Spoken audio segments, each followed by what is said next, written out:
Terima kasih Bapak Ibu HRD yang sudah berkenan hadir menyempatkan waktu untuk mengikuti SIGTALK. Nanti kalau misalkan Bapak Ibu ada yang mau ditanyakan atau ada hal-hal lain yang mungkin mau ditanyakan pada saat saya presentasi, mungkin nanti bisa langsung di chat box atau nanti after saya selesai presentasi, nanti kita bisa mulai dengan Q&A-nya, begitu ya. Nanti akan ada perbantuan di rekan saya yang akan membantu menjawab untuk pertanyaan Bapak Ibu sekalian di chat box. Oke, baik. Sebelum mulai, saya akan perkenalkan diri terlebih dahulu. Nama saya Lian. Saya adalah salah satu customer consultant Premium Plus dari Jobstreet by SIG.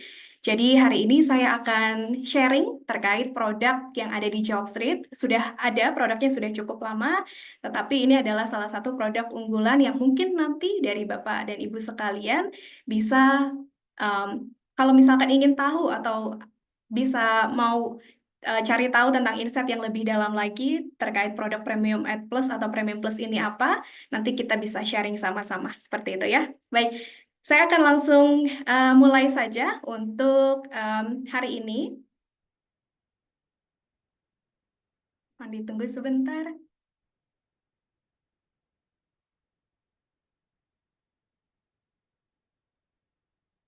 Ya, baik. Bapak dan Ibu, hari ini saya akan mempresentasikan untuk salah satu produk unggulan dari Jobstreet, yaitu Premium Plus. Mungkin dari Bapak dan Ibu sekalian sering mendengar kata premium ya, atau bahkan sudah pernah menggunakannya. Nanti bisa share juga kalau yang sudah ada pengalaman, atau kalau yang belum juga nanti bisa kita get deeper dalam sesi sharing hari ini. Begitu ya. Baik. Langsung saja, apa sih yang akan kita bahas hari ini? Nanti saya akan share terkait apa itu Premium Plus, kemudian bedanya apa dari Premium biasa yang mungkin Bapak Ibu sudah pakai, dan juga Premium Plus ini apa, begitu. Dan kenapa harus memilih Premium Plus? Dan yang terakhir, kapan Bapak dan Ibu sekalian bisa menggunakan Premium Plus, begitu ya. Baik, untuk yang pertama, jadi Premium Plus ini, Bapak dan Ibu sekalian, adalah salah satu produk dari Jobstreet. Untuk produknya nanti akan menggunakan premium, di mana untuk premium ini sendiri, Bapak dan Ibu pasti sudah tahu ya, iklan ini adalah salah satu iklan yang tertinggi di Jobstreet, begitu ya, untuk tingkatannya. Jadi memang memiliki beberapa benefit yang lebih baik daripada iklan-iklan basic atau branded yang kita punya. Tapi tidak hanya di situ saja, kita juga punya plusnya, begitu. Plusnya itu apa? Jadi plusnya adalah akan mendapatkan layanan tambahan berupa dedicated consultant. Nah, dedicated consultant-nya itu nanti akan bantu apa saja, atau hanya akan konsultasi seputar insight kerja aja, atau job ads aja, atau seperti apa. Nanti kita akan bahas di belakang. Nah, kita akan lihat dulu ya, mungkin kita flashback sedikit untuk produk premium yang Bapak dan Ibu sekalian biasa pakai, itu apa aja benefitnya, begitu. Baik, ini untuk produk premium yang biasa Bapak dan Ibu sekalian gunakan ya. Jadi memang untuk produk premium, benefitnya yang pertama itu ada 30 hari listing. Sama seperti iklan yang ada di Jobstreet, baik dari basic, branded, kita semuanya 30 hari listing. Begitu. Tapi yang membedakan adalah kalau untuk Premium Plus ini, Bapak dan untuk Premium Plus ini, Bapak dan Ibu akan mendapatkan great visibility, di mana eksposurnya akan jauh lebih besar karena iklannya itu akan muncul yang paling atas atau akan diprioritaskan. Jadi contohnya Bapak Ibu misalkan posting menggunakan Premium Plus ya atau Premium, Bapak Ibu akan misalkan ada kandidat search HR begitu ya. Dari sekian banyak iklan yang ada, iklan Bapak dan Ibu akan dimunculkan paling atas. Begitu.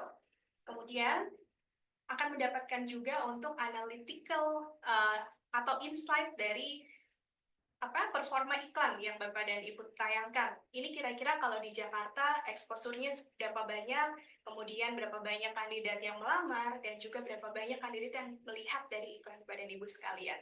Begitu. Itu untuk premium ya, kurang lebih biasanya seperti itu. Nah, sekarang kalau untuk untuk premium plusnya nih. Plusnya sama seperti premium untuk benefitnya, sama persis. Untuk iklan akan mendapatkan great visibility, kemudian 30 days listing, akan mendapatkan untuk akses ke talent search juga, tapi akan mendapatkan bantuan dedicated consultant. Dedicated consultant-nya ini nanti akan membantu Bapak dari mulai job ad writing assistant, kemudian juga konsultasi terkait iklan yang akan ditayangkan ini, baiknya misalkan judulnya seperti apa bagusnya, kemudian dari konten iklannya seperti apa bagusnya.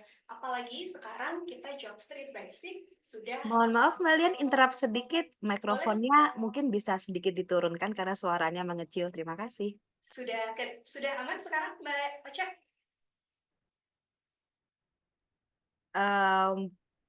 Boleh louder lagi?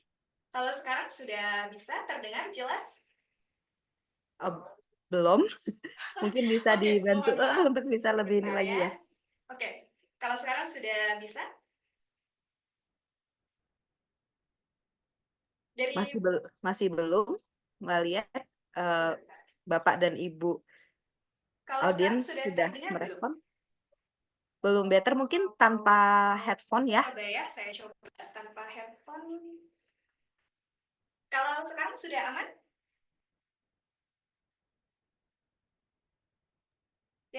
Untuk kabelnya bisa dilepas saja, Mbak, headphone di kabelnya. Oke. Nah, better. Thank you. Oke, sekarang sudah better ya? Baik. Jadi tadi kita sampai di ini ya, dedicated consultant Bapak dan Ibu sekalian.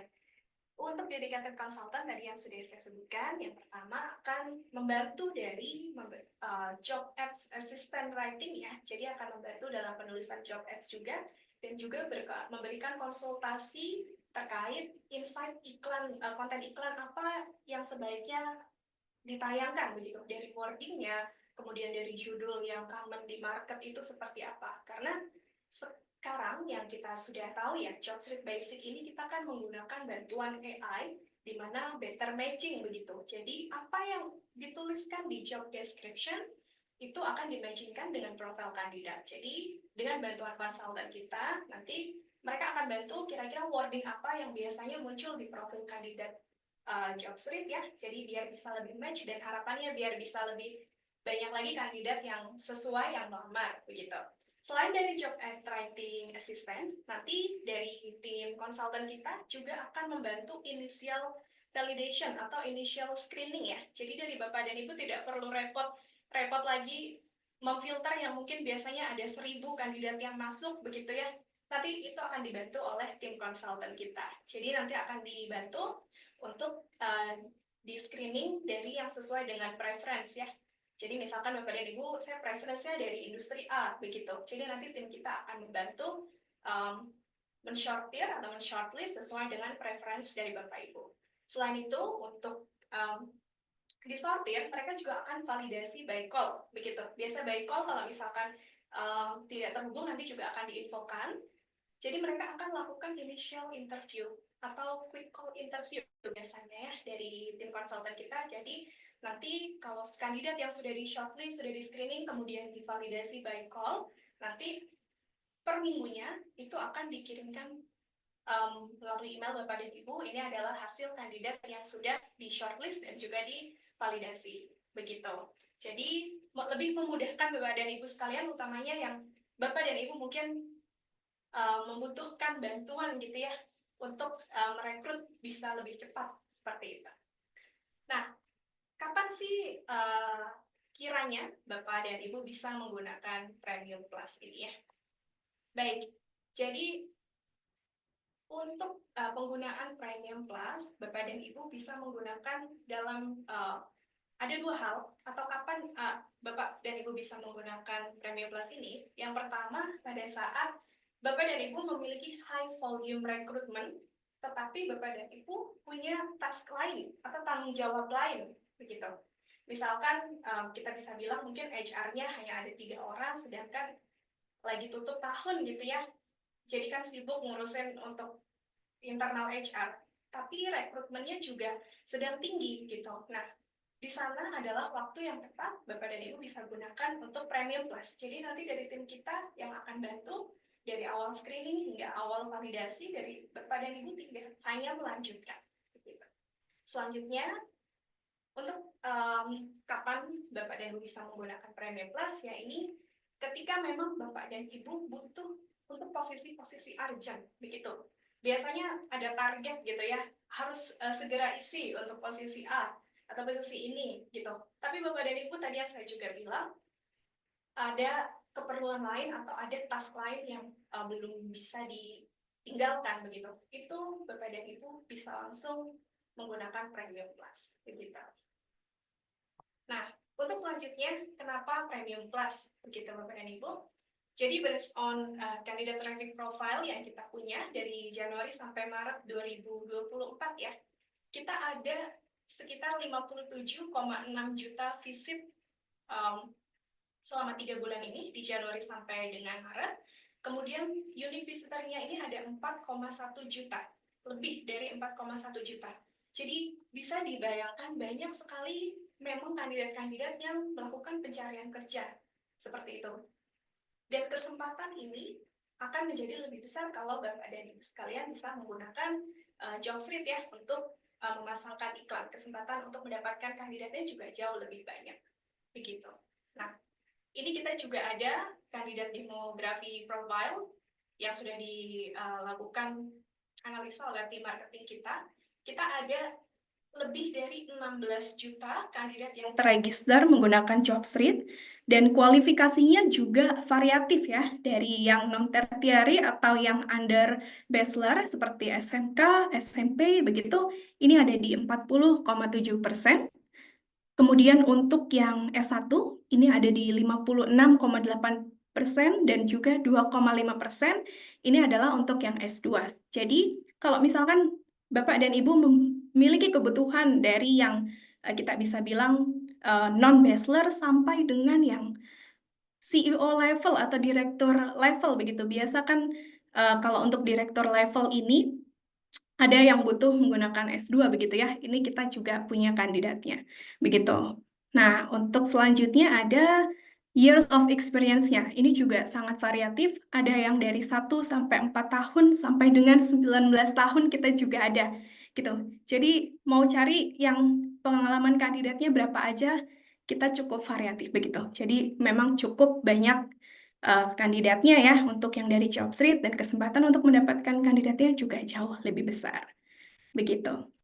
Itu untuk Premium Plus yang bisa saya share hari ini dari Bapak Ibu. Mungkin kita bisa lihat dari chat box. Begitu, atau ada yang mau bertanya langsung juga silakan. Baik, Bapak Ibu jika ada yang mau ditanyakan, mungkin yang tadi cukup terdistract dengan kecilnya suaranya Mbak Lian ya, jadi bisa raise hand atau langsung tulis di kolom chat box sehingga Mbak Lian bisa langsung bantu. Terima kasih atas pemaparannya, Mbak Lian. Semoga tadi yang disampaikan melalui share screen juga bisa memberikan insight bagi Bapak Ibu ya. Semoga nanti bisa lebih melakukan hiring dengan lebih cepat, lebih tepat untuk mendapatkan kandidat yang terbaik. Wah, terima kasih.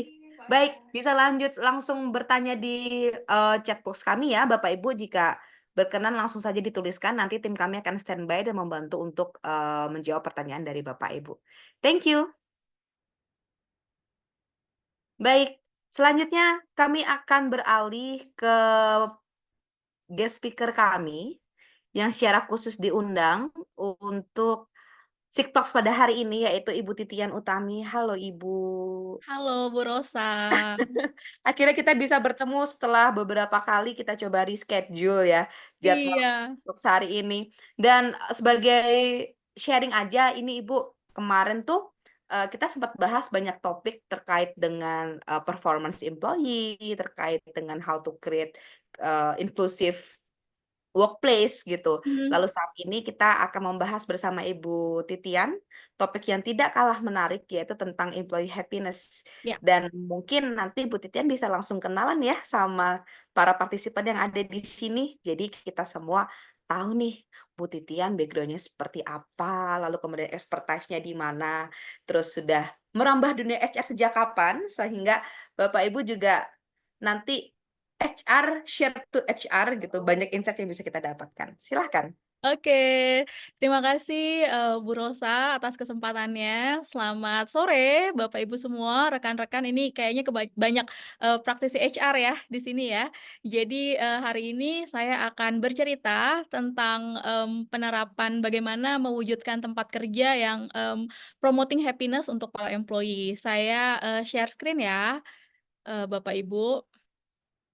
Oke.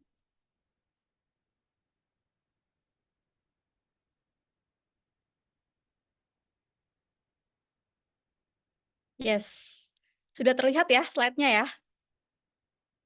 Oke, baik, sesinya akan, saya akan cerita, dan santai aja ya Bapak Ibu. Jadi, dan mungkin rekan-rekan ya lebih tepatnya ya, rekan-rekan sesama praktisi HR, nanti di ujung sesi kita akan ada sesi diskusi, itu yang lebih penting sepertinya. Jadi kalau misalnya Bapak Ibu ada pertanyaan terkait, topik yang saya sampaikan, mungkin juga bisa ketik di kolom chat box seperti itu. Oke, tadi oleh Bu Rosa saya diminta memperkenalkan diri. Nama saya Titian Utami, saat ini sebagai People and Organization Development Manager di PT Gandum Mas Kencana. Kalau bicara sudah berapa lama, tahun ini tahun ke-6 saya di GMK, di kantor saya saat ini, dan tahun ke-16 saya sebagai praktisi HR. Seperti itu. Sebelumnya saya pernah di Dunamis yang dikenal dengan license 7 Habits dan training-training dari Franklin Covey juga yang lainnya.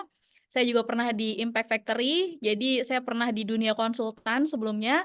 Dan sebelumnya lagi saya di CKB Logistik, perusahaan logistik grupnya Trakindo, dan sebelumnya juga di manufacture, juga di Adidas Manufacture, saya pernah di Panarup Industry. Jadi sejak tahun 2008 hingga tahun ini totalnya sudah 16 tahun kecimpung di dunia HR.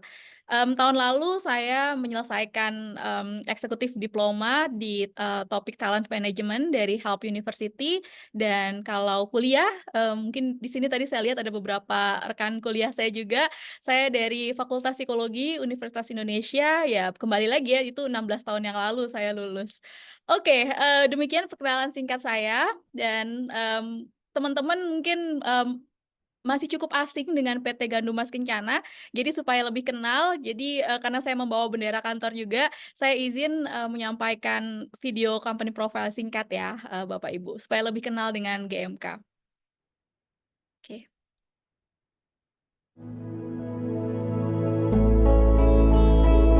Homemade cake taste, creativity of inspiring pastry artisan, the magnificence of the food industry. It is one thing that cannot be separated from our life. However, where did all this come from? Gandum Mas Kencana has existed in the food industry since 1985. We have developed into one of the main players in the chocolate industry. We aim to cater to a wider range of business-to-business and business-to-consumer market segments, from the industrialized to the artisanal, from the institutional to the retail market. Gandum Mas Kencana has put forward a mission. We strive to inspire people to explore their passion in food creations so that they can delight the world. And we're trusted to receive awards in the world of the food industry. In GMK, our strategy is focused on 3 points. First, customer. We build relationship with our customers as to understand their needs in their food making. Our approach is one customer at a time as much as possible. Next is product. Having an understanding of the customer's need, we strive to make products that are good in taste, easy to use, and adhering to world standards in food safety. Last but not least, people. Our co-workers, our employees. We develop a culture where people trust, respect, and listen to others. Our products are supported and licensed by professional certifications. All product manufacturing processes are carried out with high technology and qualified human resources. Our technical advisors and sales team, equipped with GISA application to get the best result, is our support for the food service industry, such as bakery, hotel, restaurant, cafe, catering, and also home industry. Following today's business trends, we see that there are more needs towards uniqueness and specializing, so we decided to open ourselves to customization. Cioccolata, producing a big range of chocolate and chocolate-based ingredients for baking and confectionery industry. We have acquired the technique to formulate all kinds of compound, also couverture, to fulfill the needs of different segments of the market. Han, made from various high-quality baking ingredients for pastry and bakery production, which can help provide the best final results. GMK has a specialized know-how in dessert mixes. We also make cake mixes and donut mixes, as well as other powder ingredients, such as various specialized icing and decorating sugar. Bendico. We believe that cocoa powder is one of the important ingredients that determines the taste and quality of the final product in every application. Made from selected source of cocoa, Bendico has unique flavor and aroma that distinct with other products. La Creva. Ready-to-use products that can be widely used in various creations such as desserts, drinks, and cake making. These products enable bakers, chefs, and baking lovers to save their time and energy in production. The high quality of GMK products is the key to the best quality for the pastry and bakery industry. Now Gandum Mas Kencana has spread all over Indonesia and has expanded to a number of countries in Asia, Africa, Europe, and will continue to expand to various other countries. Inspiration from beauty and creativity from us, Gandum Mas Kencana, inspiring food creativity. Oke, terima kasih Bapak Ibu. Jadi udah kebayang ya, makanya sebenarnya tantangan di GMK itu selain menciptakan tempat kerja yang promoting happiness, yang kedua adalah menjaga berat badan. Jadi mudah-mudahan tadi makan siangnya Bu Rosa dan teman-teman sudah cukup oke, karena kalau masih agak lapar pasti tambah lapar ya dengan ngelihat company profile tadi. Jadi kami memproduksi coklat dan banyak makanan yang lain, jadi memang ya menyenangkan lah ya, seperti itu. Nah, dalam waktu kurang lebih 30 menit ke depan, saya akan bercerita tentang 3 poin, seperti judul yang ada di flyer. Jadi pertama saya akan bahas kenapa sih employee happiness itu penting dan kita bicarakan pada sore hari ini. Kedua, saya akan bercerita bagaimana penerapannya. Jadi cerita di GMK itu tentang employee happiness itu seperti apa. Dan terakhir saya akan berbagi tentang tantangan ke depan terkait dengan penerapan employee happiness ini. Itu 3 part yang akan saya ceritakan di 30 menit ke depan. Nah, kita masuk ke bagian pertama, why employee happiness ya. Jadi kira-kira kenapa sih ini kita perlu bicarain gitu ya. Oke. Nah, semua pasti bermula dari definisi, ya ini sering banget lah ya kita bicara tentang happiness dan kalau dari definisinya, jadi happiness ini dibilang di sini a state of well-being and contentment, a pleasurable or satisfying experience. Jadi kita merasa penuh gitu ya, merasa ya happiness gitu. Kita semua pasti sebenarnya sangat sering mendengar kata ini dan tentunya juga merasakannya. Oke. Nah, lalu gimana sih kaitannya di dunia kerja? Jadi berikut ini saya akan memaparkan dari beberapa referensi kira-kira dari sisi science dan research happiness di tempat kerja itu seperti apa. Oke, nah jadi yang pertama ini juga semua based on science ya, ada penelitiannya bahwa the traits of happiness make us higher performing. Jadi kita kalau merasa happy, merasa bahagia, gembira, itu kita sebenarnya performance-nya akan meningkat seperti itu.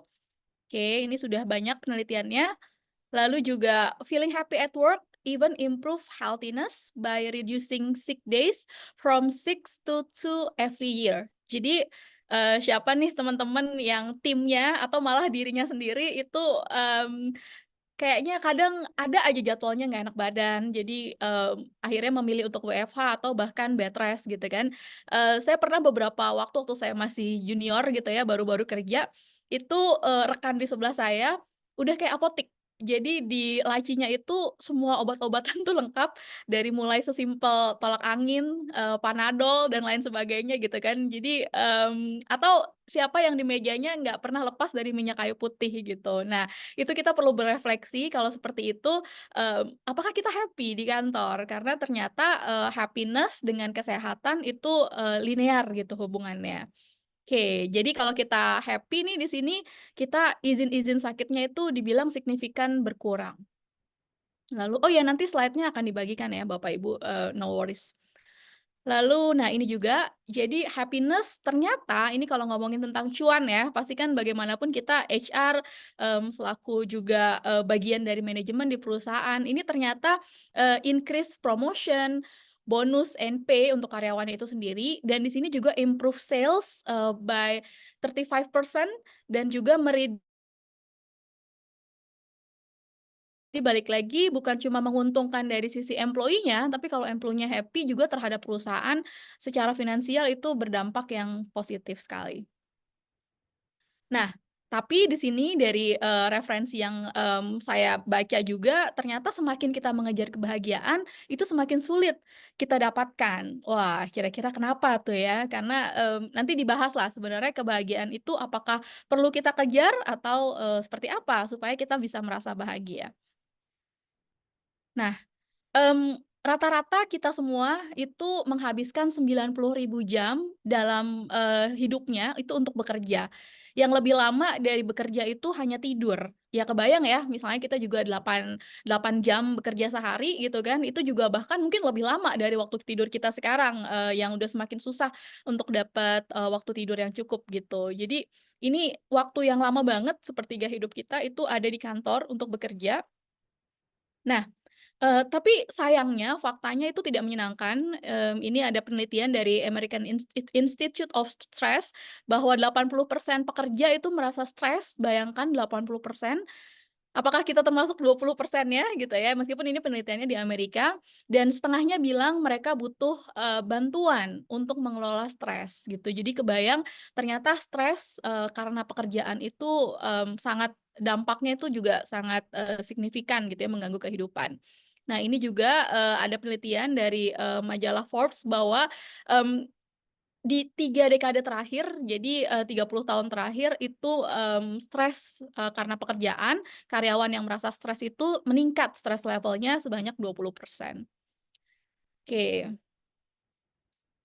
Ini agak lebih serem lagi, ternyata excessive, workplace stress, jadi stres karena pekerjaan yang berlebihan, itu ya ini ada angkanya, meskipun balik lagi ini penelitian di Amerika ya, meningkatkan angka, kematian dan juga asuransi kesehatan atau biaya kesehatan itu juga lumayan besar, cost-nya, akibat karena stres karena di tempat kerja gitu. Jadi, balik lagi secara finansial ini juga, memberikan dampak atau pengaruh yang negatif, seperti itu. Jadi tadi ini sebuah, paradoks ya, di satu sisi kalau kita happy itu tadi impact-nya buat employee maupun buat perusahaan itu sangat positif, dan sebaliknya kalau misalnya karyawan itu, merasa stres, atau tidak happy gitu kan, itu dampak negatifnya juga luar biasa. Nah, saya sangat passionate terhadap employee happiness, dan ya waktu saya tahun 2004 memulai kuliah di Fakultas Psikologi itu juga memang tren, positive psychology itu baru mulai booming dan makin ke sini, makin maju perusahaan dan juga pengusaha makin memikirkan sebenarnya tentang pentingnya employee engagement, employee happiness dan lain sebagainya. Nah, meskipun saya sangat passionate terhadap, happiness di tempat kerja, tapi saya juga tidak jadi kebal terhadap tadi, stres-stres di tempat kerja gitu. Jadi, saya mau cerita bahwa, pernah, suatu waktu saya yang nggak punya riwayat MAH atau GERD gitu kan, tiba-tiba bangun jam 4 pagi, itu karena asam lambung. Jadi bener-bener kaget karena, tiba-tiba kebangun dan itu asam lambungnya udah mual lah seperti itu ya, dan itu di waktu, ya jam 4 pagi yang harusnya kita semua masih tidur seperti itu. Kemudian saking udah cukup parahnya asam lambungnya itu sampai membuat saya diare dan itu berlangsung beberapa hari, dan jadi beberapa hari setiap di jam 4 gitu kan, kurang lebih jam 4, jam setengah 4, jam 3 pagi tuh saya bangun karena asam lambung naik. Dan ketika saya ingat-ingat apa yang menyebabkan saya tiba-tiba punya asam lambung seperti itu, memang waktu itu besokannya itu saya ada meeting yang memang kondisinya itu sudah sangat tidak kondusif, sehingga istilahnya kalau di, psikologi itu psikosomatis gitu. Jadi yang tadinya saya nggak pernah punya riwayat, sakit GERD atau asam lambung bisa tiba-tiba sakit karena stres akibat pekerjaan. Nah, saya berharap nggak ada teman-teman yang relate, tapi kalau misalnya relate, ya itu, teman-teman nggak sendiri gitu. It's real, bahwa akhirnya kalau badan kita itu udah nggak kuat apa ya, menerima stres-stres, yang kita bahas di sini stres pekerjaan, akhirnya ya yang diserang adalah organ tubuh kita gitu ya. Nah, belum terlalu lama juga itu cerita saya, belum terlalu lama juga rekan saya itu bercerita, dia nanya, "Pernah nggak Bu, nyetir ke kantor, tapi nggak inget apa-apa, tahu-tahu udah nyampe di kantor gitu ya." Wah, agak serem juga ya, dan itu dialami oleh teman saya. Jadi setiap berangkat ke kantor, dia berangkat gitu ya, terus di jalan itu kayak skip, tahu-tahu dia udah nyampe ke kantor gitu. Nah, ternyata setelah digali dia juga memang sedang mengalami, apa ya, engagement yang menurun dari dirinya sendiri karena banyak faktor gitu ya. Jadi memang ke kantor itu ya untuk survival mode aja gitu. Nah, dari cerita saya tadi yang sakit karena besoknya meeting gitu kan, jadinya saya waktu itu nggak masuk, kantor, karena memang badannya tuh ya tadi gitu ya, menolak karena sakit gitu kan, atau tadi teman saya yang, nge-freeze gitu di jalan tahu-tahu udah nyampe kantor, ternyata ini adalah bentuk-bentuk dari, stres gitu ya. Dan ini ada quotes-nya bahwa, "We don't just carry old baggage with us from one breakup to another relationship, we also carry around old memories or horrible bosses, incompatible teammates, and stressful workplace." Jadi maksudnya, eee, yang kita bawa itu stresnya bukan karena kehidupan personal aja, tapi apa yang terjadi di kantor juga bisa, kita bawa terus tuh, pengalaman negatifnya atau istilahnya itu trauma response ya. Ini memang kata-katanya agak, wow, tapi sebenarnya trauma itu nggak yang gimana banget gitu ya, ada macem-macem, tapi tadi kalau, kita lihat dari cerita saya, cerita teman saya, jadi ada 4 bentuk trauma response ya, ada yang fight, fight itu ya pastinya menyerang di sini ya, ada yang marah, agresif, controlling, ada juga yang membuli gitu kan, kadang di tempat kerja ada atasan biasanya yang melakukan seperti itu, ternyata bisa dipahami dia begitu tuh bisa jadi karena sebelumnya dia mengalami, hal yang sama gitu ya. Jadi itu adalah bentuk, trauma response-nya dia dengan menjadi orang yang agresif misalnya. Terus ada juga yang flight, atau dia ya flight gitu ya, menghindar dengan workaholic, panik, anxiety, overthinking, perfeksionis, atau biasanya nih misalnya ada pekerjaan yang, dia, bisa nggak suka atau dia nggak bisa, akhirnya ditunda-tunda terus gitu kan, prokrastinator itu juga bentuk flight gitu. Atau ada yang nge-freeze tadi kayak, teman saya gitu kan, merasa, ya udah nggak ngerasain apa-apa lagi gitu ya, karena memang ada banyak beban akibat pekerjaan yang dia rasakan, seperti itu.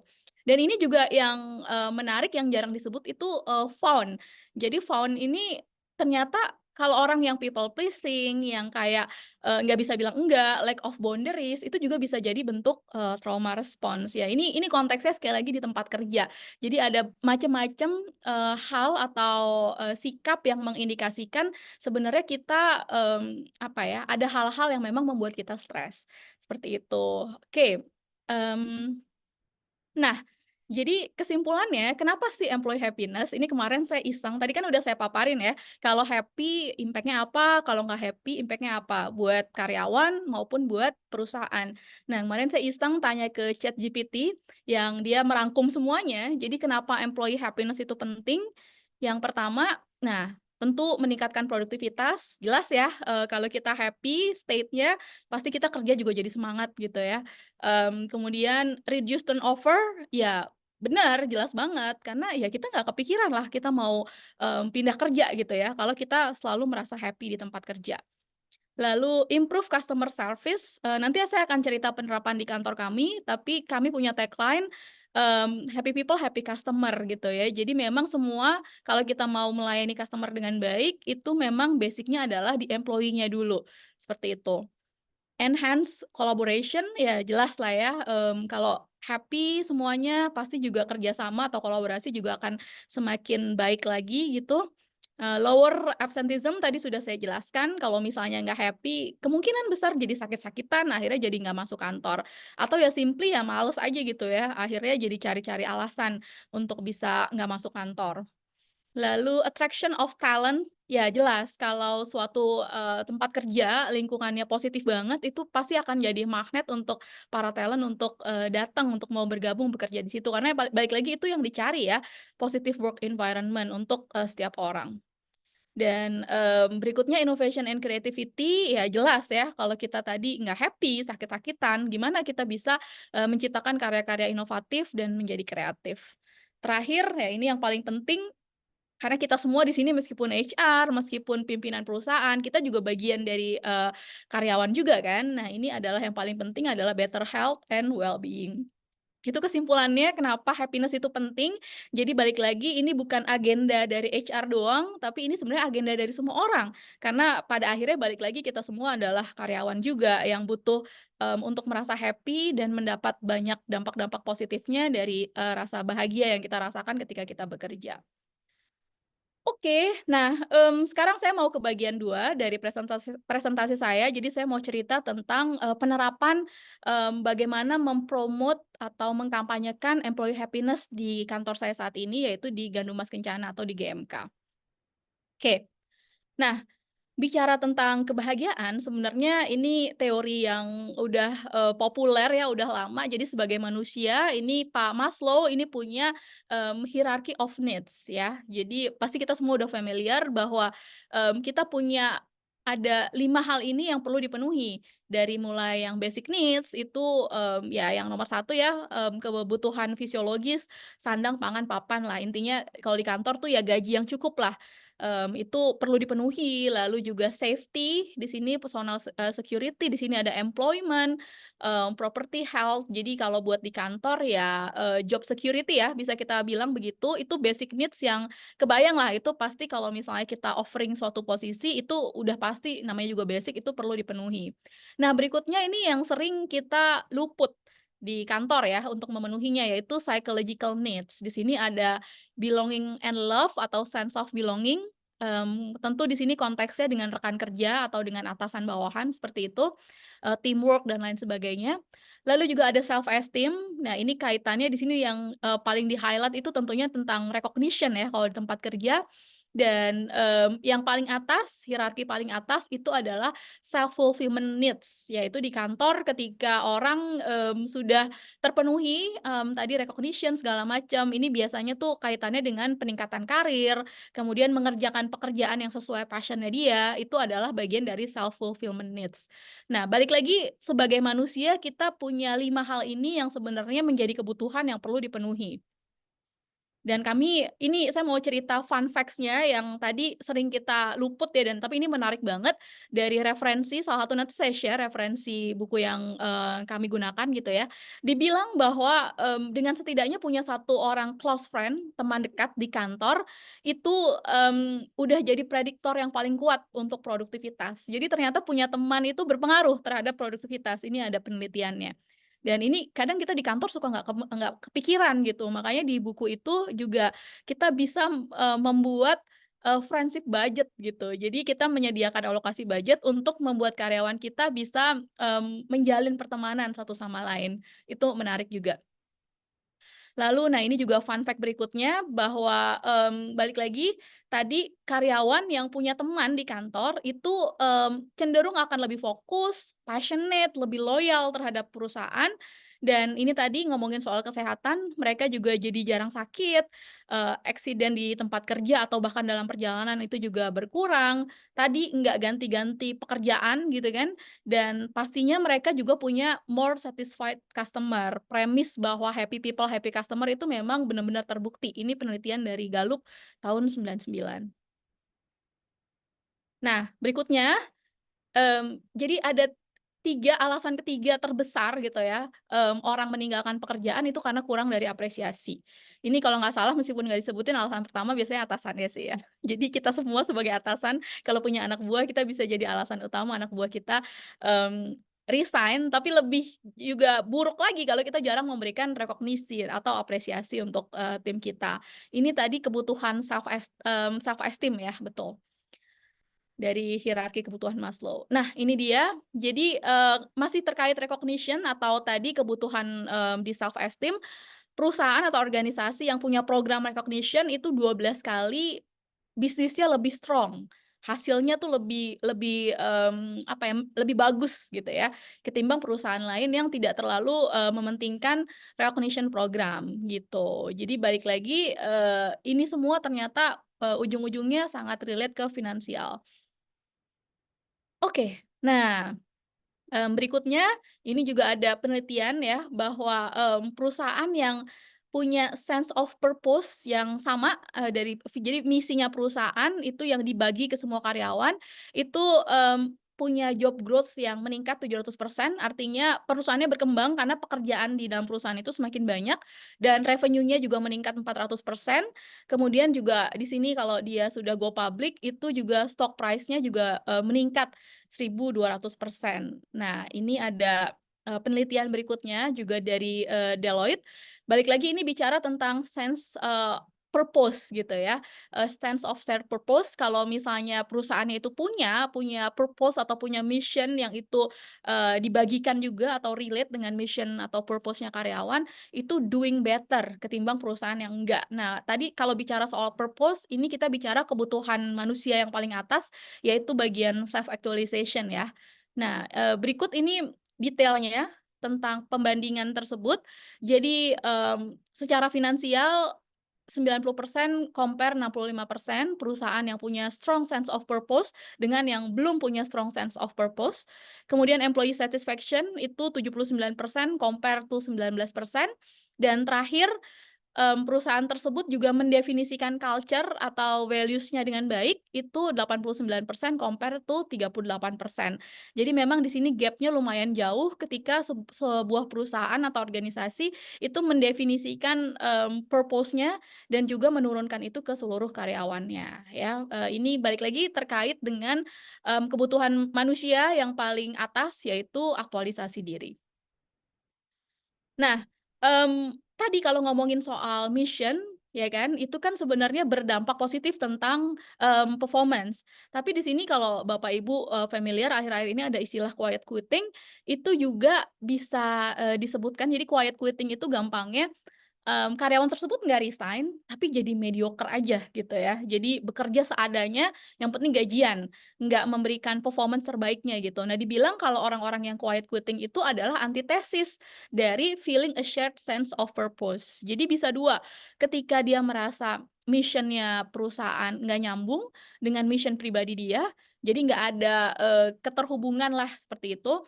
Akhirnya dia jadi quiet quitting karena dia nggak ngerti pekerjaan dia itu meaning-nya apa gitu ya. Dan pastinya juga itu membuat dia jadi tidak happy. Untuk itu penting banget untuk perusahaan bisa membuat misi atau purpose dari perusahaannya. Kalau kata Simon Sinek itu dari bukunya Start With Why. Jadi kita perlu memikirkan kenapa kita exist gitu. Itu adalah misi, tapi lebih penting lagi sebenarnya misi itu bagaimana kita buat bisa relate, even itu kayak misalnya kami kami bikin coklat gitu ya, misi itu bisa relate juga sama operator mesin misalnya, atau teknisi yang biasa memperbaiki mesin. Nah itu kalau itu, nggak nyambung atau karyawan itu nggak merasa relate purpose-nya, mereka kemungkinan besar akan jadi, quiet quitting.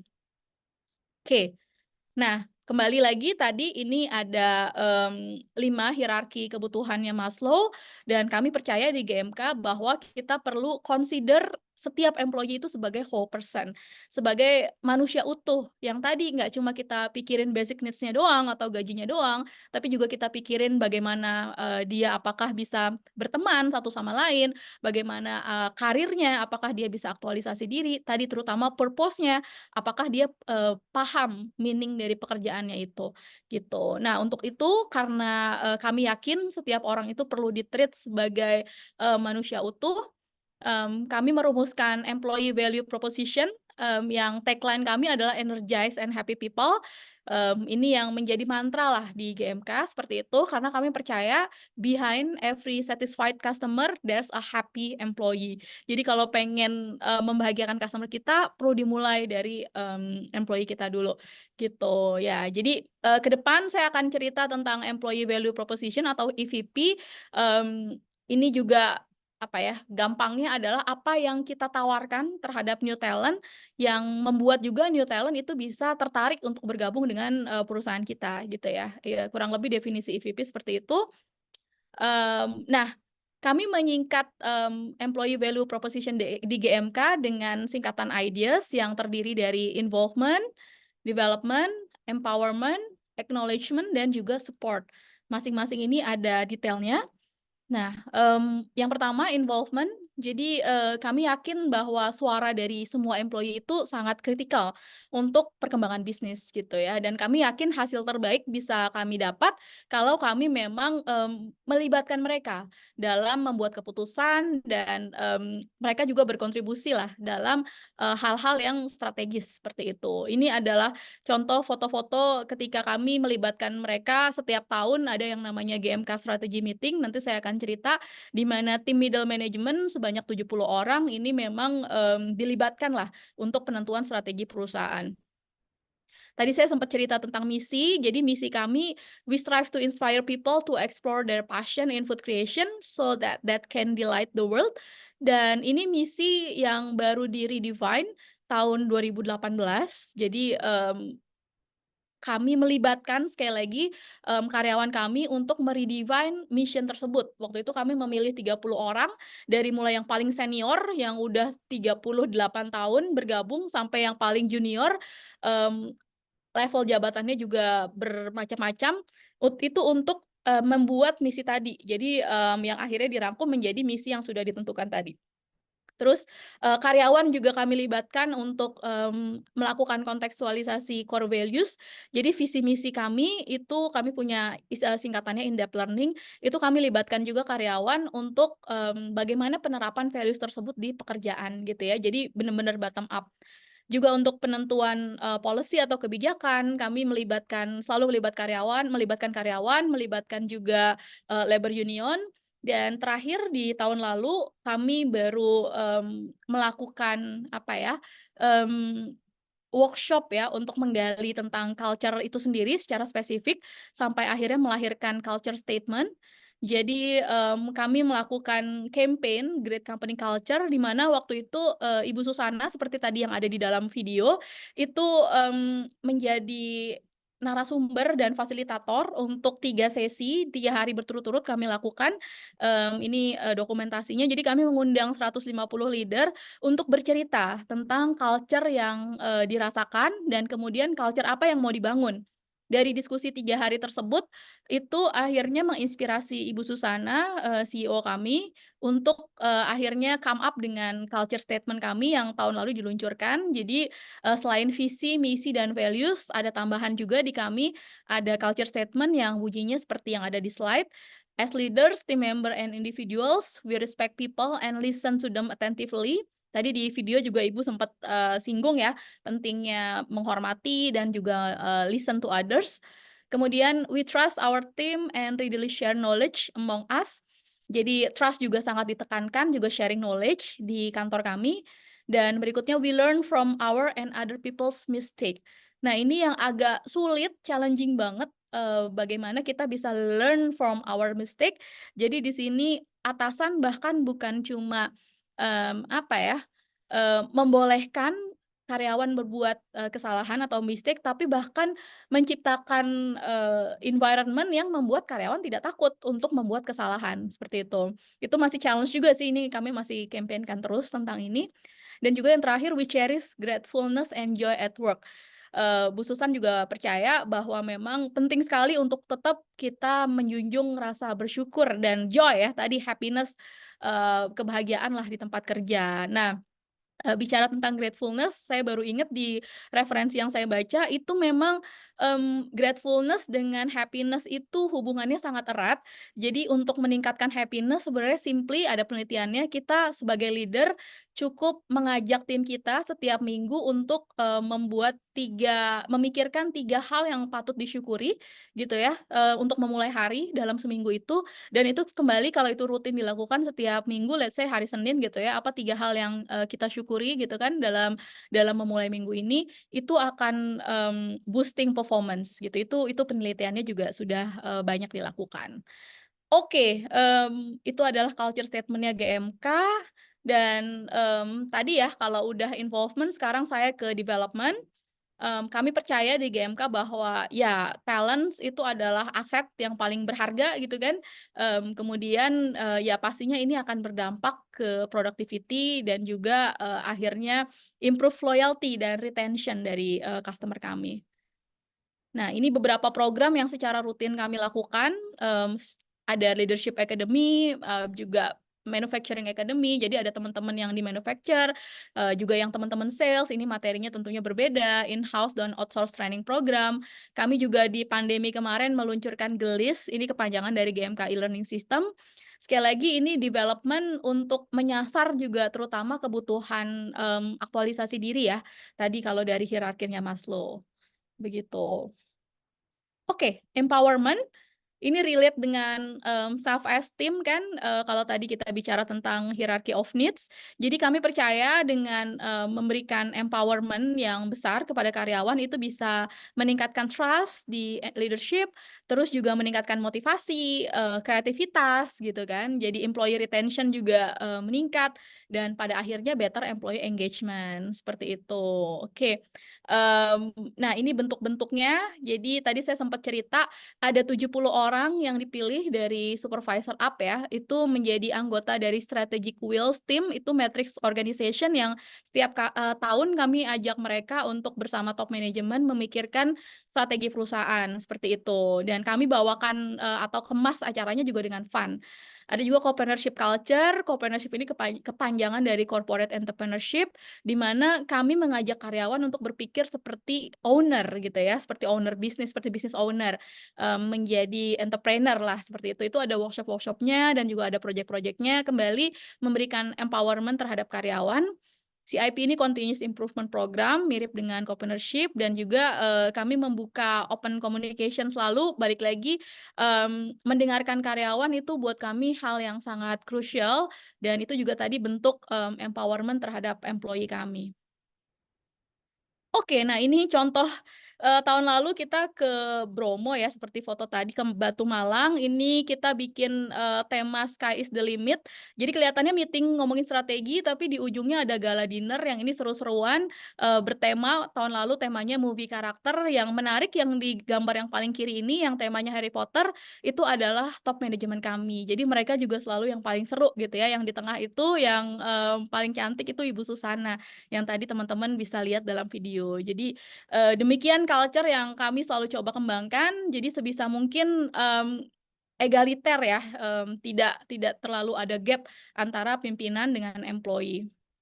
Nah, berikutnya saya ke acknowledgement. Nah, ini kami percaya juga bahwa ya tadi recognition, gratitude itu perlu selalu diberikan, dan itu beyond dari compensation. Itu sebenarnya nggak selalu monetary gitu sifatnya.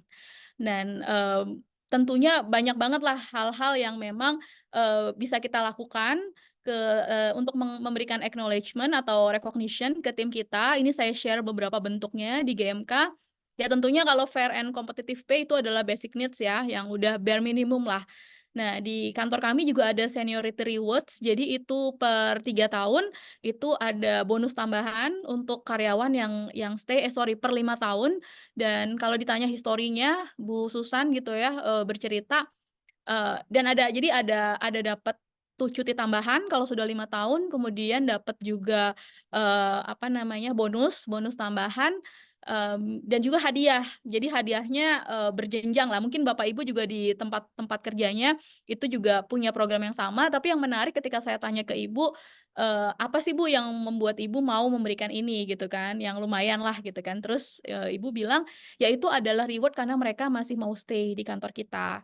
Jadi diapresiasi dengan memberikan seniority rewards tersebut. Karena ketika mereka pindah ke tempat lain kan itu biasanya akan ada adjustment gitu. Jadi Ibu pengen reward orang-orang yang memilih stay di GMK, begitu.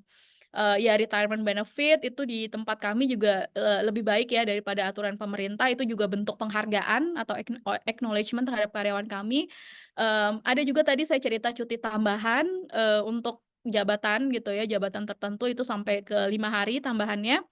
Dan ini tadi yang saya sampaikan, apresiasi itu beyond dari monetary things.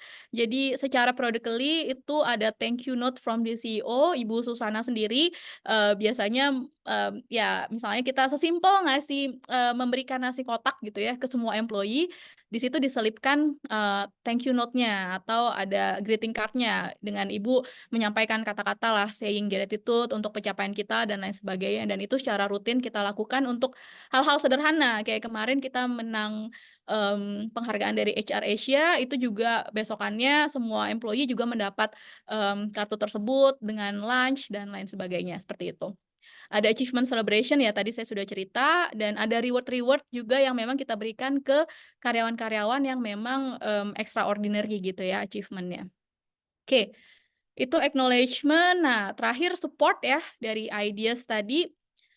Ya, kami tadi saya sudah mulai di awal percaya bahwa mensupport karyawan atau menciptakan employee yang happy itu dimulai dari melihat karyawan sebagai whole person, sebagai manusia yang utuh gitu. Jadi bagaimana caranya memang kami terus menciptakan lingkungan yang safe, yang aman, yang suportif gitu kan, sehingga semua merasa apa ya, seperti kami punya tagline di sini, GMK itu our second home atau rumah kedua gitu ya. Ini kayak gambar-gambar yang Bapak Ibu bisa lihat, ada ya tadi ini bukan anak SD beneran ya, ini teman-teman kami dari manufacturing, waktu itu temanya dia pakai baju SD gitu kan. Kemudian ini yang di bawah ada Pak Puji, ini direktur kami memberikan hadiah untuk kompetisi Mobile Legend.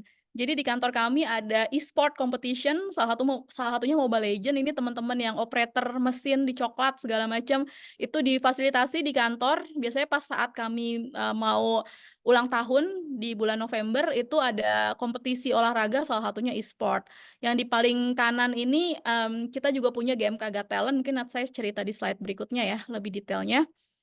Nah, ini tadi camaraderie atau fostering team spirit itu penting banget di kami. Jadi camaraderie itu istilahnya kita seperti bersahabat kayak keluarga gitu ya di kantor, itu yang ingin kita wujudkan, memang meminimize gap. Makanya ini ada seru-seruan, termasuk top manajemennya juga berpartisipasi ya untuk hal-hal yang fun seperti itu. People oriented policies, kemudian tadi positive culture yang terus kita bangun. Nah, ini dia boosting work-life balance. Jadi kami banyak melakukan istilahnya fun at work activity. Ada G-Sport, itu secara rutin yang cewek-cewek ada yang pound fit, terus ada badminton, ada futsal, termasuk e-sport, tadi Mobile Legend dan lain-lain itu difasilitasi oleh kantor. Ya, Family Day ini standar ya di setiap kantor. Juga ada breakout music, kami punya kantin, dan secara periodically itu kita lakukan apa ya, kayak acoustic session, itu istilahnya breakout lah, seperti itu. Donor darah, kami juga memfasilitasi teman-teman juga termasuk menjadi apa ya, volunteer untuk kegiatan sosial, itu juga kami lakukan. Ada GMK Got Talent, tadi saya sudah sempat cerita, ini 2 tahun sekali di kantor kami ini mengadakan kompetisi GMK Got Talent. Ini saya mau cerita detailnya sedikit. Yang juara 1 ini di Got Talent terakhir, yang Got Talent keempat, ini dia seorang office boy. Dia jago banget main suling dan dia juara 1 waktu itu. Dan ini kalau yang waktu itu kami juga nonton bareng, kita menyewa satu bioskop gitu ya. Ini termasuk Ibu Susana dan top manajemen juga ikut nonton di sini. Dan yang di bawah itu si Bapak seperti gaya Rhoma Irama itu juga salah satu finalis GMK Got Talent, dan dia adalah seorang security di kantor kami. Jadi memang semua karyawan itu bisa nunjukkan, menampilkan bakatnya di kegiatan GMK Got Talent. Dan ini semua dilakukan tentunya di jam kantor ya. Jadi ada dispensasi lah untuk karyawan di waktu-waktu tertentu yang memang kita sedang mengadakan acara. Oke, nah untuk empathy and care, jadi kami berikan bantuan namanya pendidikan ya untuk karyawan yang anak karyawan yang berprestasi gitu ya. Kemudian bahkan untuk alumni dari kantor kami yang udah resign atau udah pensiun itu juga kalau anaknya berprestasi masih tetap kita berikan bantuan prestasi pendidikan. Dan ketika pandemi kemarin 3 tahun yang lalu kami meluncurkan Rumah Kedua Podcast. Tadi saya cerita kami berusaha ya punya tagline This is our second home gitu ya. Makanya judul podcastnya Rumah Kedua. Dan ini topiknya kebanyakan tentang personal life, meskipun tentang leadership juga ada sih ya. Seperti di gambar ini ada Bu Kemala Hayati. Ini sebelumnya juga mengisi di Sik Talks ya, bicara tentang grieving. Waktu itu beliau juga berkesempatan memberi sesi di podcast kami. Dan ini juga salah satu yang agak jarang, jadi kantor kami kembali bentuk empathy and care-nya kalau bulan Ramadan itu kita adjust working hours. Jadi kalau biasanya pulang jam 5, kita pulangnya jam 4, tapi dengan memajukan jam kerja dan istirahatnya dikurangi gitu ya. Jadi biar nggak kena macet dan karyawan kita bisa buka puasa di rumah. Oke, nah ini saya mau cerita kita punya studio podcast yang ini sejak 3 tahun ya kita bangun podcast ini. Ada 2 model, ada yang model dark, ada yang model dengan vertical garden gitu ya. Dan sudah sampai podcast ke-25. Kemarin kami undang Pak Teddy, beliau ini seorang penulis buku, konsultan juga, praktisi NLP, dan ini topiknya kemarin juga sangat menarik, bagaimana pentingnya memimpin dengan hati, seperti itu. Ini Bapak Ibu semua rekan-rekan juga kalau pengen tahu kayak gimana podcastnya bisa mampir ke channel YouTube GMK kita. Karena kita selalu taruh di YouTube podcast-podcast yang kami buat. Oke, nah ini kayaknya hampir kagum ini juga sebuah hal yang penting ya buat kami inisiatifnya. Jadi ini kepanjangan dari keluarga alumni Gandum Mas Kencana adalah perkumpulan alumni yang kami yang bentuk dari GMK, tapi akhirnya mereka sendiri yang memilih ketua dan lain sebagainya. Jadi ini bagian dari upaya kami untuk mensupport alumni yang pernah bekerja di GMK. Jadi kami memprovide mereka dengan beberapa training gitu ya, ada yang tentang entrepreneur, tentang tax, dan tadi juga saya sudah sampaikan bahkan ketika sudah tidak bekerja di GMK, tapi anak dari mereka itu berprestasi seperti itu dari jenjang SD sampai kuliah itu kita beri student achievement rewards gitu ya. Jadi kayak rewards untuk siswa berprestasi itu masih kami berikan. Oke, berikutnya.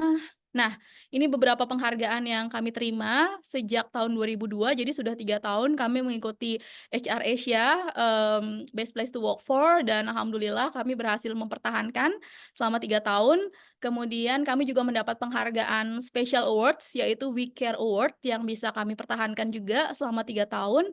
Dan di tahun 2024 ini kami mendapat penghargaan tambahan, yaitu Sustainable Workplace Awards. Ya, alhamdulillah ya, ini masih bisa terus kami pertahankan penghargaan-penghargaan ini. Oke, nah kita masuk ke bagian terakhir, the next challenge. Jadi apa sih tantangan-tantangannya berikutnya untuk menerapkan tempat kerja yang bisa promoting employee happiness? Nah, ini dia founder kami, Ibu Susan tuh selalu bilang, culture is not propagandized, it is felt by the people and perceived by others. Jadi sebenarnya Bu Susan tuh paling nggak suka dengan yang ditempel-tempel di dinding tuh dalam bentuknya poster gitu ya. Jadi culture itu apalagi nggak bisa istilahnya di campaign dengan hard selling seperti itu. Tapi culture itu ya dirasakan dan juga dipersepsikan oleh orang lain, oleh customer seperti itu. Sehingga memang ini nggak bisa hard selling tadi gitu kita untuk bisa campaign atau jualannya. Nah, ini dia juga penting, we can change skill levels through training, but we cannot change attitude. Balik lagi kalau itu isunya ya kita di HR udah biasa ya, kalau isunya kompetensi itu bisa lebih mudah karena bisa di training, it's learnable gitu ya. Tapi kalau isunya attitude atau motivasi itu sulit gitu ya, kecuali dia dapat hidayah. Nah, dan untuk itu memang di sini penting banget untuk kita tegas sebenarnya ke pihak-pihak atau ke bagian dari organisasi kita yang mereka tidak sesuai dengan values gitu. Ya memang perlu kita berikan approach supaya mereka bisa align dengan culture yang ingin kita bangun. Dan kalau udah mentok ya otomatis dengan terpaksa perlu di-manage out seperti itu. Dan balik lagi yang namanya culture itu selalu top down, jadi perlu dimulai dari top management, komitmennya, sehingga peran leaders itu sangat penting untuk bisa mewujudkan culture yang memang sesuai gitu. Nah, ini terakhir kesimpulan dari cerita saya. Ini saya punya secara sederhana ya, recipe of employee happiness. Jadi resepnya ada 3. Yang pertama, great leaders, seperti yang udah tadi berulang-ulang saya ceritakan, kita semua sebagai leaders punya peran sangat penting untuk mewujudkan culture, seperti itu. Jadi perlu kita ciptakan pemimpin-pemimpin hebat yang memang bisa memiliki dan membangun culture yang sesuai dengan yang kita ingin bangun. Kemudian meaning of work, tadi ya level paling tinggi juga dari hierarki kebutuhannya Maslow, kita perlu tahu kalau kita mau happy di tempat kerja, apa makna pekerjaan kita. Karena environment, ya ini saya bicara di sini sebagai HR, tapi juga sebenarnya sebagai employee, Bapak Ibu juga semua sebagai employee atau juga business owner juga tetap ya, kita mendambakan kebahagiaan di tempat kerja, tapi kita sulit untuk mengkontrol environment. Jadi yang bisa kita kontrol adalah bagaimana kita memaknai pekerjaan kita. Dan terakhir resepnya adalah kudos. Ini maksudnya adalah apresiasi. Tadi self esteem ya, menyasar self esteem. Ini sebenarnya supaya Bapak Ibu ingat lah singkatannya gampang jadi GMK gitu ya. Ini buat saya adalah 3 hal yang kalau Bapak Ibu lupa yang lain mungkin bisa ingat hal ini. Hal yang paling sederhana yang bisa kita wujudkan untuk menerapkan lingkungan kerja yang promoting happiness untuk employee. Oke. Ini ada 3 buku yang utama yang menjadi referensi untuk menerapkan culture yang positif di tempat kerja. Tadi The Power of Company Culture ini dari Chris Dyer, yang kami menggunakan buku ini untuk mewujudkan great company culture di GMK yang tadi workshopnya sudah saya ceritakan. Lalu ini banyak banget tadi hasil-hasil penelitian, itu saya quotes dari bukunya Jennifer Moss ini, Unlocking Happiness at Work. Dan kemudian bicara tentang perubahan ke arah yang positif, ini adalah kitabnya ya, menurut saya adalah bukunya Mindset dari Dr. Carol Dweck, karena balik lagi untuk bisa membuat perubahan yang sangat sulit dan tentunya tidak nyaman, itu kita semua perlu memiliki growth mindset. Oke, ini kayaknya slide terakhir saya. Yes, thank you Bapak Ibu sudah mendengarkan, dan untuk diskusi lebih lanjut ini saya share kontak saya gitu ya, tapi kembali lagi kayaknya yang paling penting diskusi setelah ini. So demikian dari saya unshare ya. Terima kasih. Boleh kembali ke Bu Rosa. Makasih. Terima kasih Bu Titian atas waktunya, wah luar biasa sekali. Pemaparannya cukup inspiratif dan banyak sekali. Di chat box dan Q&A sudah disampaikan banyak pertanyaan, harus siap gitu. menjawab ya Bu Titian, karena Siap. antusiasme dari peserta webinar sore hari ini cukup impresif. Thank you, Gitu. thank you. Aduh banyak Oke, ya pertanyaan. sebentar. Rosa boleh tayangkan, bukan tayangkan ya, bacakan aja nih Silakan. beberapa pertanyaan dari Q&A dulu. Oke, ini ada yang sedikit curhat ini. Mengenai permasalahan punya close friend di kantor. Sekarang banyak beredar narasi di sosmed bahwa tidak ada namanya teman di kantor dalam tanda kutip. Datang, selesaikan, kerja, pulang gitu. Jadi Ya. kalau dulu istilahnya di kuliah kupu-kupu ya, kuliah pulang, kalau ini kerja pulang, kerja pulang. Nah, bagaimana cara mengatasi paradigma tersebut, Ibu? Oke.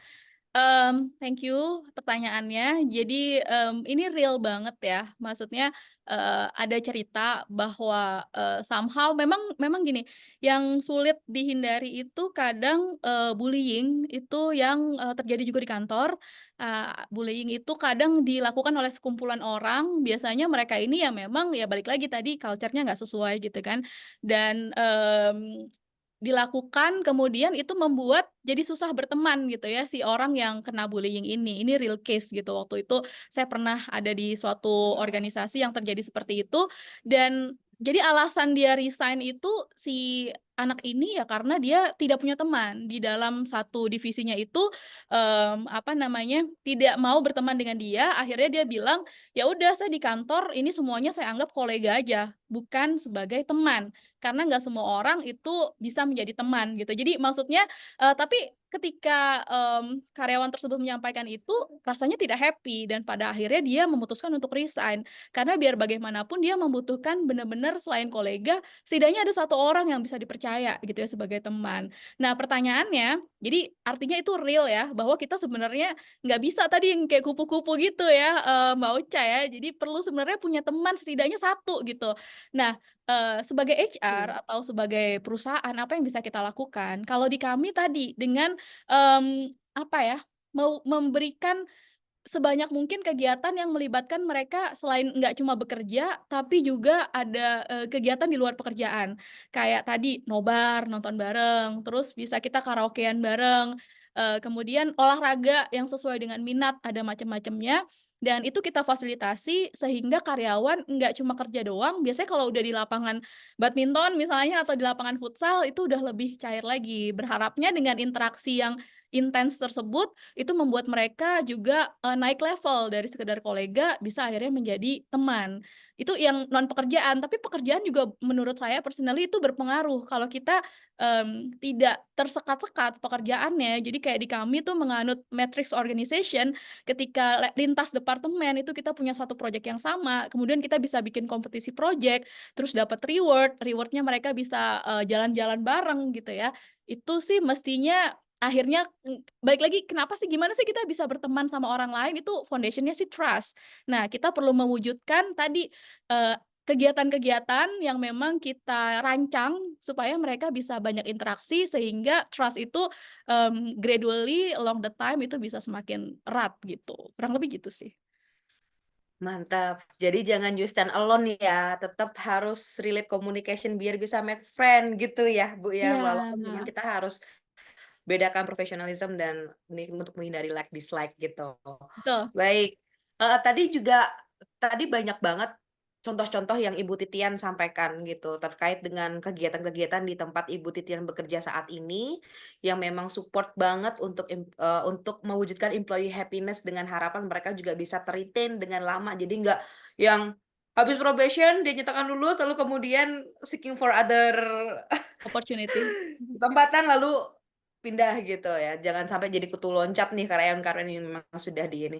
Nah, Bapak Ibu juga bisa loh tampilkan apa yang menarik kegiatan dari masing-masing perusahaan di profilnya Jobstreet yang Bapak Ibu miliki. Jadi di setiap Bapak Ibu sekarang memiliki akun Jobstreet, pada saat kita menayangkan sebenarnya para kandidat itu juga bisa Bu Titian mengakses kegiatan-kegiatan apa yang dilaksanakan perusahaan tersebut karena somehow itu juga menjadi branding perusahaan yang baik loh. Karena Wow. sekarang kan kita banyak dapat kandidat gitu ya, para pencari kerja dari berbagai usia yang mereka juga pasti melihat atmosfer kerjanya seperti apa, lingkungan kerjanya seperti apa, aktivitas yang menarik dan seru tuh ada enggak gitu. Coba tonjolkan dan tampilkan. Itu sih Bu Titian, nanti Bu dari GMK juga wajib ya Iya, ditampilkan ya, apa yang sure menarik sure. dari kegiatan yang dilakukan.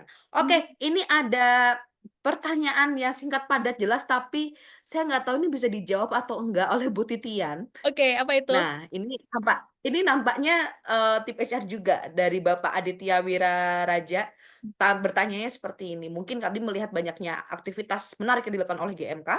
Kalau Mhm. boleh tahu, budget employee engagement per tahun berapa, Bu? Oke. Sensitif ini, Bu, tapi mungkin bisa dijawab ya. Iya balik lagi kayaknya sama sih Pak, siapa tadi, Pak Adi ya. Kita juga punya challenge yang sama, jadi di sini pasti employee engagement memang masih jadi prioritas kesekian, dari, bisnis, pengembangan bisnis dan lain sebagainya. Jadi kami pun sebenarnya juga terdampak gitu ya, kalau ada business challenge itu pasti kami juga yang berusaha dikurang-kurangin gitu. Jadi, yang mau saya highlight adalah saya nggak akan, mention, berapa karena itu juga sangat depends dari size company dan lain sebagainya. Tapi yang jelas kita sebenarnya selalu punya celah untuk, membuat kegiatan yang low budget tapi high impact gitu ya. Karena selalu di-challenge-nya kayak begitu. Kayak misalnya, apa ya, tadi misalnya podcast ini saya share aja ya. Podcast itu memang kayaknya apa ya, ngapain sih kita bikin studio podcast gitu, seperti yang perlu Bapak Ibu tahu tadi yang saya share ini juga saya, lagi di ruangan podcast kayak kemarin ya Mbak Ocha sempat ngintip ya, studionya gitu kan. Nah ini tadinya ruang meeting yang karena, padahal okupansinya tinggi, tapi karena Bu Susan memang top manajemen itu sangat concern akhirnya ya udah itu ubah aja jadi studio podcast.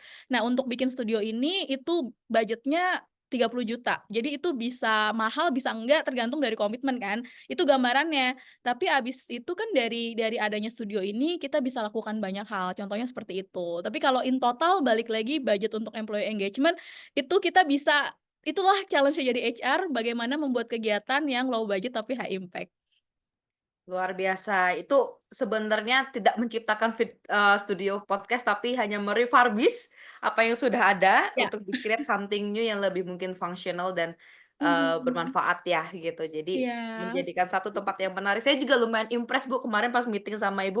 Wow, Ibu ada di mana ini? Saya kira bukan di kantor studio podcastnya, di anywhere lah di mana saya nggak tahu. Cuman ternyata itu di kantor. Wow, luar biasa. Bisa dicontoh ya, karena sekarang kan konten berbicara ya, Ibu. Betul, betul. Baik, Currency-nya konten sekarang. betul, betul.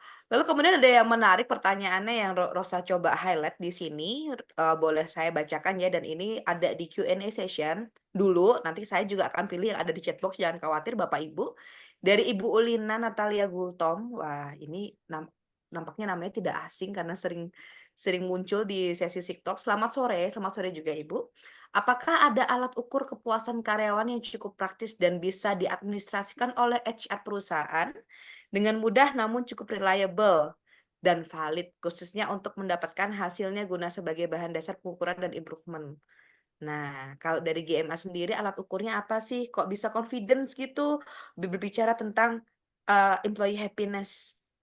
Oke, ya terima kasih pertanyaannya, Bu. Jadi memang, banyak banget ya ukuran untuk, kita pengen tahu seberapa engage karyawan kita gitu ya. Ada banyak lah referensinya, dan kalau kami menyebutnya di sini employee opinion survey. Jadi kita nggak bilang itu satisfaction, karena yang namanya puas itu sangat relatif dan kayaknya nggak akan ada puasnya ya kalau kita sebut employee satisfaction. Makanya kita bilang employee opinion survey. Nah, karena kita ikut surveinya HR Asia 3 tahun terakhir, memang alat ukurnya yang kami gunakan dari mereka, seperti itu. Itu, mengukur tentang, ada leadership-nya, culture, terus juga tentang persepsi karyawannya, juga bagaimana lingkungan kerja itu diukur dari kuesionernya HR Asia gitu. Cuma, balik lagi sebenarnya bisa menggunakan dari yang sederhana aja, kalau misalnya kita mau buat sendiri, sesimpel, ya tadi, sebenarnya kalau buat kami ya, Mmm, membuat survei itu penting, tapi yang lebih penting lagi adalah, dialog langsung. Jadi sebelum melakukan survei yang kami lakukan itu di akhir tahun, itu kami melakukan briefing, memang karyawan kami, nggak terlalu banyak ya, jadi sekitar 500 orang, itu, dari top manajemen kami, itu saya fasilitasi juga, itu melakukan online meeting yang, sebenarnya judulnya briefing untuk survei, tapi di kesempatan itu juga kita tanya langsung ke karyawan, kira-kira apa nih yang sudah baik dan apa yang perlu di-improve. Meskipun kita nggak bisa expect semua orang bicara gitu ya, tapi dengan mendengarkan mereka, dengan kesempatan yang diberikan, itu dapat banyak. Jadi program-program yang tadi saya ceritakan itu juga banyak banget adalah hasil dari masukan dari karyawan itu sendiri. Dan even though hanya beberapa yang bisa kita facilitate, tapi kalau kita benar-benar implement itu dan kita bisa balik lagi ke employee, ini udah sesimpel ada karyawan yang, suka bike to work, belum ada parkiran sepeda, kemudian, kita dengerin dan kita buatin parkiran sepeda nggak terlalu banyak, itu juga bikin mereka udah happy banget gitu. Jadi, alat ukurnya bisa banyak, bisa dipilih, hanya memang yang paling penting seberapa kita memang willing untuk listen to them, gitu sih. Menarik menarik jawabannya. Baik, mungkin itu bisa bermanfaat ya Ibu Gultom ya. Nanti bisa langsung kalau misalkan belum puas sama jawabannya Bu Titian karena pengen menggali lebih lanjut, bisa langsung kontak, tadi ada kontaknya Bu Titian yang ditampilkan. Mmm. Baik, tadi sudah ada 3 pertanyaan yang Rosa sudah bantu bacakan Bapak Ibu. Kita boleh persilahkan Bapak Ibu jika ingin bertanya secara langsung secara interaktif, bisa raise hand, nanti kami akan granted untuk allow to talk. Jadi Bapak Ibu langsung bisa sampaikan pertanyaannya, kita coba, jawab langsung, bisa ya Bu Titian ya? Bisa Biar dong. tidak ngantuk gitu, Bapak Ibu bisa langsung resign, nanti Hmm. Rosa bantu untuk open to talk, low to talk. Lalu kemudian sambil menunggu Bapak Ibu yang berminat untuk bertanya secara langsung, Rosa juga mau sampaikan ada beberapa pertanyaan lagi nih di webinar chat yang menarik karena kita masih ada waktu. Yang Hmm. pertama mungkin dari chat box, saya pilih nih ada salah satu curhatan HR practitioner juga nih dengan Ibu Iriska Putri. Mbak mau nanya, saya HR single factor. Waduh, ada di sini juga yang HR single factor, mungkin you're not alone ya. Di sini banyak juga para HR berkumpul. Baru join selama 4 bulan dan ingin memulai untuk people development tahapan awal untuk saya bisa memulai people development ini. Bagaimana ya sebaiknya? Karena di satu sisi saya juga masih mencoba untuk masuk dan mingle dengan karyawan di perusahaan ini gitu. Jadi biar nggak clueless nih, single factor soalnya. Jadi mungkin tidak ada tempat untuk mengadu gitu ya dari sesama departemen. Silahkan mungkin bisa Oke. diberikan insight-nya Ibu Titian. Thank you, Mbak Rizka pertanyaannya. Jadi asumsi saya sih ya kalau misalnya single fighter, harusnya size perusahaannya belum terlalu besar gitu ya. Karena tega banget sih ya kalau size perusahaannya besar tapi single fighter. Tapi apapun itu sebenarnya, kita lihat itu sebagai opportunity. Artinya single fighter berarti semua itu, mau bikin apapun itu kan di, tangannya Mbak Rizka gitu kan. Karena kan ya sendirian, ya suka-suka gue dong, gampangnya seperti itu. Kalau people development ini kan biasanya terkait sama training ya. Memang itu basic banget, fundamental, kita harus make sure kompetensi di perusahaan itu memang oke gitu. Nah pasti kalau training itu kan cycle-nya dimulai dari training need analysis. Nah di situ, sebenarnya juga bisa sekalian mingle karena masih baru, jadi undang aja beberapa, manajer gitu kan, atau nanti bisa dipilihlah orang-orang yang berkepentingan untuk ngobrol kira-kira kebutuhan pengembangannya apa, sekalian Mbak Rizka bisa lebih mengenal sama mereka. Dan, selain itu kan ada technical, ada non technical training-nya. Kalau saya sih suggest, membuat materi yang non technical itu Mbak Rizka sendiri, ini waktu dari mulai saya berkarir gitu ya, itu kita yang bikin materinya, kita yang ngajar, deliver soft skill training, karena di situ juga kesempatan yang bagus banget untuk bisa mingle, mengenal mereka, dan ya udah bisa jadi tadi membangun trust juga, akhirnya bisa dari kolega bisa menjadi, teman gitu dengan para user. Ya memang kayaknya di awal itu bisa main di situ dulu sih, banyak-banyak bikin materi, tapi materinya yang relevan, ketemu sama user, kemudian, yang di kelas juga Mbak Rizka namanya juga single fighter, lama-lama bisa mengajak yang lain, untuk jadi pemateri. Kan udah tahu nih, oh siapa nih yang kira-kira suka tampil, yang bagus bikin materi, yang apa. Kalau, trust-nya udah meningkat dan kalau bisa membuat, learning environment-nya itu seru, menyenangkan, dikasih banyak, gimik, biasanya seneng tuh hadiah-hadiah, coklat-coklat, apa segala macam. Jadi karyawannya tuh, "Oh kalau ada Mbak Rizka, ini aku dapat coklat ya." Begitu-begitu aja, sesimpel itu. Lama-lama nanti pelan-pelan, itu menjadi modal sih menurut aku ya, untuk bisa, kenal dengan customer kita, dalam hal ini user atau employee, gitu sih. Betul. Can be small things but meaningful gitu ya. Ya, Lebih sama-sama. tepatnya seperti itu ya. Betul betul, Wah, selalu ya, mantranya, low budget, high impact. high impact. Baik baik, luar biasa. Lalu tadi juga ada pertanyaan nih yang cukup singkat bisa dijawab nih, dari Bapak Asep Gun-Gun. Jadi mungkin Pak Asep tadi menyaksikan beberapa contoh yang sudah dilaksanakan oleh tim GMK sendiri untuk menciptakan employee happiness dan beliau bertanya, bagaimana memulai program ini ya? Apakah ini kebijakan perusahaan yang memang sudah dari akarnya gitu, oke kita ada program A, B, C, D gitu, atau ini adalah learning usulan dari bawah gitu, maksudnya dari para pekerja? Ya, thank you Pak Asep pertanyaannya. Memang, kalau yang paling gampang itu perlu, dari atas top down. Jadi perlu dari puncak pimpinannya, memang, perlu punya quote unquote target gitu ya. Kalau memang top manajemennya udah aware bahwa tadi employee happiness, engagement itu sangat boosting performance gitu kan, mulai dari situ dulu nanti akan ada support-support yang diberikan. Tapi kan nggak semua ya, kita kan top manajemen itu kan nggak bisa kita pilih ya. Ada yang udah aware, kita beruntung. Kayak saya di sini termasuk beruntung karena Ibu Susan sangat luar biasa gitu kan. Tapi kalau memang ternyata itu belum didapatkan, ya memang kita yang perlu mengusulkan sih dengan menunjukkan dulu sih. Sebenarnya perlu menunjukkan dulu tadi dari yang sederhana. Ini studio podcast nggak langsung ada. Tadinya kita pinjam di studio punya brand yang untuk studio foto gitu kan, terus kita lakukan live pertama, ternyata begitu live impresif dari Bu Susan top manajemen, langsung deh ruang meeting digeser gitu ya. Jadi Pak Asep, kadang kita memang perlu menunjukkan dulu sih ide kita lakukan dengan mungkin tadi budget yang terbatas, kemudian kita ukur hasilnya dan kita show hasilnya, dan berharapnya dari situ dapat dukungan yang lebih gitu.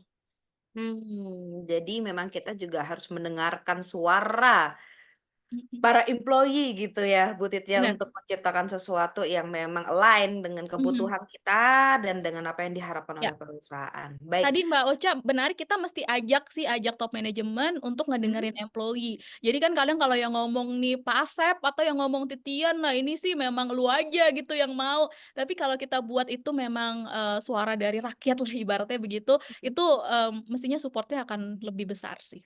Betul. Jadi kita bisa comply dulu gitu ya Bu Titian ya, apa yang kita bisa absorb dari usulan mereka, lalu kemudian diajak consolidate bareng mungkin nanti untuk diusulkan, bisa ditiru itu. Oke, boleh Rosa tutup dengan satu pertanyaan yang agak berat. Agak berat ini Siap-siap. dari Q&A ya, dari Bapak Dian Purnama atau Ibu Dian Purnama, mohon maaf di sini saya Itu juga teman saya, itu tidak. Ibu Dian. Oh, baik, loyalisnya Ibu Titian ya. Jadi support teman untuk bisa berpartisipasi di TikTok sore hari ini. Pertanyaannya cukup menurut saya sih ini singkat tapi berat gitu. Pertanyaannya adalah apa tantangan paling besar yang dihadapi saat mengaplikasikan visi, misi, value yang baru dan how to face the challenge. Nah, ini agak umum tapi berat ya. Iya. Visi, misi, value, dan challenge-nya. Nah, itu biar bisa sync tuh seperti apa? Mm-mm. Silahkan Bu Titian, boleh dijawab. Thank you Dian, apa namanya, atas pertanyaannya. Nanti kalau belum puas kita bisa japri aja ya habis ini ya. Jadi tantangan terbesar visi, misi, values itu adalah buy-in ya, atau dukungan dari semua employee. Karena kan kita pengennya yang namanya visi, misi, values itu kan terutama misi dan values ya. Kalau visi kan memang itu udah dari perusahaan. Misi dan values itu perlu, dan culture itu kan perlu dilakukan oleh semuanya tadi. Karena kita nggak bisa self-proclaim, karena itu yang dirasakan oleh orang lain di luar organisasi kita, dirasakan oleh customer gitu. Nah, challenge-nya adalah walk the talk. Jadi yang sudah terstate tadi, apakah itu sekedar statement, apakah itu memang sudah diimplementasi gitu. Nah, untuk bisa, dan yang paling berpengaruh apa tadi sebenarnya saya sudah sampaikan, itu menerapkan values dan mission itu dan culture itu top down. Jadi yang paling besar itu tantangannya ketika ada di level ini, seringkali yang terjadi di level senior leader yang memang belum sesuai dengan culture yang ingin kita wujudkan. Karena biar bagaimanapun kalau udah senior leaders pasti kan dia punya influence gitu kan. Dan memang di situ perlu komitmen kuat dari manajemen untuk melakukan tindakan yang ya perlu cukup tegas ya ketika ada yang tidak sesuai, karena itu apa ya, kayak menular gitu ya.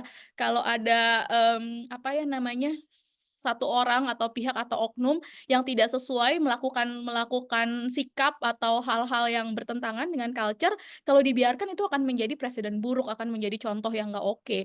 Jadi memang semua perlu dimulai dari atas, perlu dikompakin dulu, perlu dibuat apa ya, hal-hal reward punishment-nya yang mesti clear gitu ya. Kita apresiasi yang memang sesuai, kita beri punishment buat yang nggak sesuai, dan jangan segan-segan meskipun ini sulit, top manajemennya kalau ada senior leaders yang bertentangan dengan culture, karena itu menular gitu kan, itu perlu memang pada akhirnya suatu ketika memang perlu di-manage out gitu. Dan itu pasti susah ketika kita karena kan pasti yang udah senior tuh udah kompeten banget nih, aduh bisa goyang itu sebuah organisasi kalau misalnya orang ini perlu di-manage out. Tapi kembali lagi tadi kalau kompetensi itu masih bisa diajarin, tapi kalau apa namanya, attitude atau karakter itu yang udah hampir nggak ada. Makanya penting banget screening di awal, jadi jangan sampai salah rekrut, tapi kalau udah salah nih kan kita juga ya HR ya yang berperan itu cepet-cepet insyaf gitu ya, supaya nggak menyebar itu, culture yang negatif tadi. Gitu sih, Dian, semoga bisa menjawab. Sangat menjawab dan inspiring Ibu Titian. Tadi juga langsung ditanggapi oleh Ibu Dian di chat box. Bener banget gitu katanya. Baik, dengan berakhirnya jawaban atas pertanyaan yang terakhir sudah dijawab,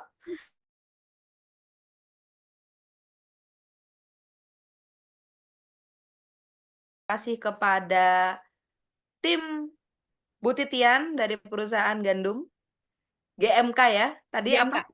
3 ininya yang akan menjadi Ayo value-nya. apa? Great leaders Great leader, meaning of work. of work, dan kudos Ya. GMK.